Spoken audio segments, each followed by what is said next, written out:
What's up, guys? I have a 2014 370Z currently tuned by somebody else somewhere in the OC area.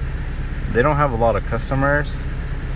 They don't have a shop. They don't tune on the dyno. They don't rent any dynos at all.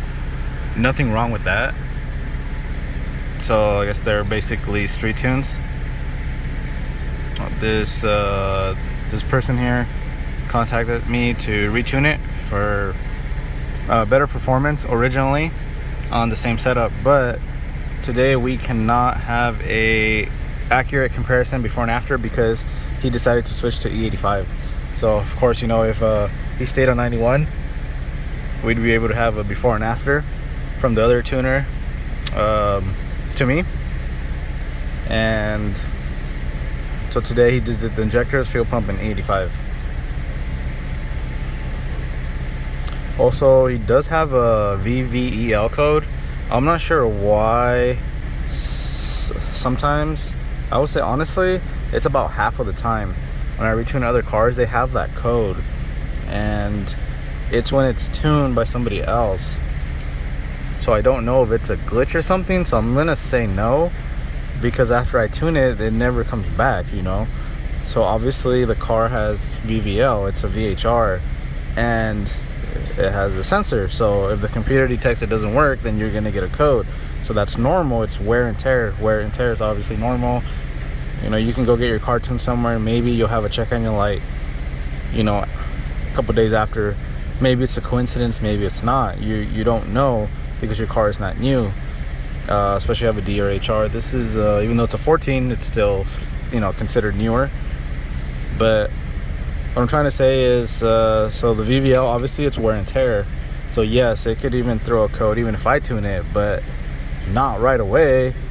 Maybe if it throws it like a couple years later or something, you know, it's wear and tear. You don't know when it's gonna throw it. So I'm getting these cars and they're having VVL codes, and they always tell me the same thing, it's right after it's tuned. This one, he didn't know he had the VVL code. He had a check engine light. So I'm assuming he just thought it was for the test pipes. So when I scanned it, it showed those codes that he mentioned along with the VVL code. So hopefully after I tune it, it doesn't have the VVL code anymore. So I already started working on it. I'm actually 1, 2, 3, 4. I just completed the 4th pull. It's already at 300 wheel horsepower, 252 torque.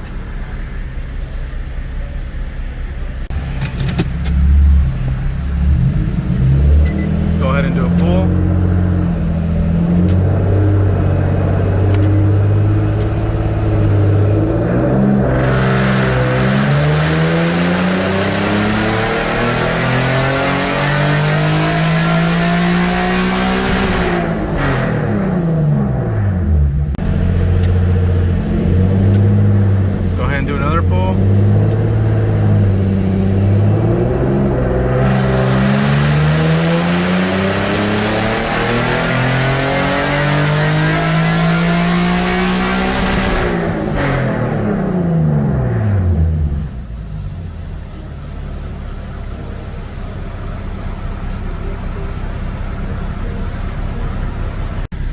Alright, so this one is done. 303 wheel horsepower and 254 wheel torque. Again, this one has stock intakes. It only has test pipes, and honestly, I think I said exhaust, but it's just a muffler delete. So it just has test pipes and muffler delete, and on 85. So on our dyno, that's pretty good. So for comparison to other cars I've tuned here at this dyno,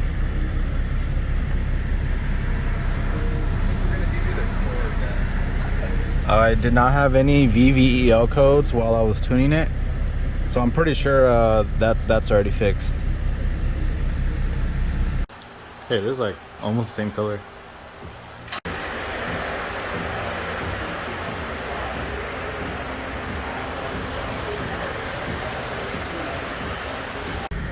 Alright guys, I have a 2012 370Z convertible roadster.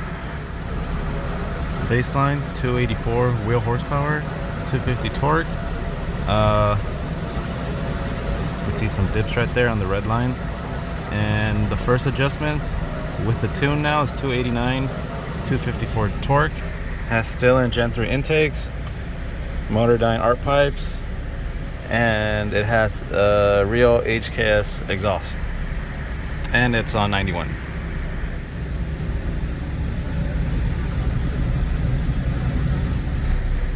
Alright, I just did the second adjustments, which is the orange line. You see all the gains in the mid-range. Fix that dip up top. Alright, next adjustments. We are now at 293 wheel horsepower. I'll say this is a good to healthy motor.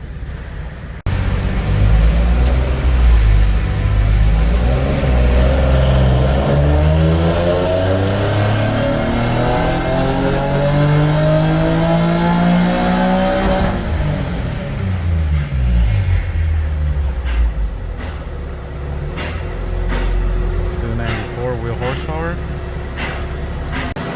and I'll see later, but somewhere around 5300 RPM. You can see it was making about 220 wheel, and now it's making about 20, 25, 30 wheel horsepower more in that RPM.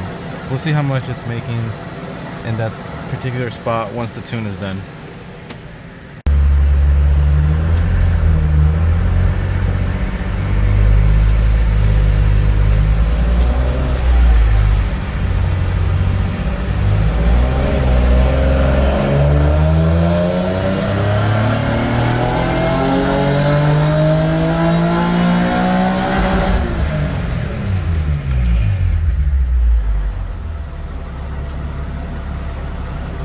$299, 256 wheel horsepower.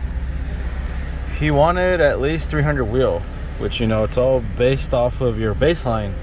So let's just use this car as an example. The baseline was, I already forgot, I don't know, it was like 1 billion horsepower. I'm just kidding. I think it was like 285 286 or something like that. So with the car running good already with the parts and no tune, so off of that example, let's just say 284 wheel horsepower base car running pretty good on its own with no tune. So since supposedly there's nothing wrong with it currently, something majorly wrong, then since it's NA, you're gonna gain roughly 10 wheel horsepower. So it's roughly, so don't think that every NA car is going to get 10 horsepower off of a tune. Some gain less, some gain more. So we will use this as an example, roughly 10. So it should be it was 284 no tune to 94 after the tune, roughly. Once I showed him the baseline, he said he wanted it roughly 300. Well, that's your motor. You know, it depends on the condition of the motor too. So with the tuning, we're at 299, and there's a little bit more room for improvement. So this one should definitely hit 300. It's gonna hit 300, 301, 302. I'm not too sure exactly. Looking at what's going on currently during tuning, it will definitely hit 300. And today's kind of hot as well. The torque is pretty good, to be honest. 256 on our dyno for 91.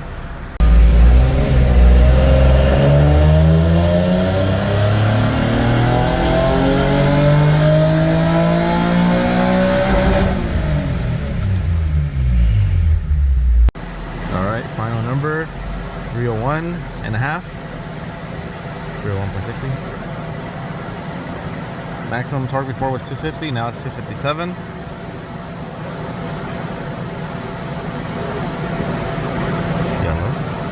Yeah, so I'm gonna explain everything to him. Very nice car, very well kept. Oh, it's on bags too, I forgot. Very well kept. Just a bunch of brand name parts. Yeah, actually the car is very clean. Even George likes it, and we know how George is. He hates every car. I mean, some of them are pretty ugly, to be honest, but yeah, this one's really clean. Like George even kind of wants this car for himself, but I don't think the owner's gonna sell it. Look at him doing his calculations and everything. You're too smart. So that mid-range right there gained 31 wheel horsepower, 31.68, and the torque was 31.65. Alright, so that convertible is done.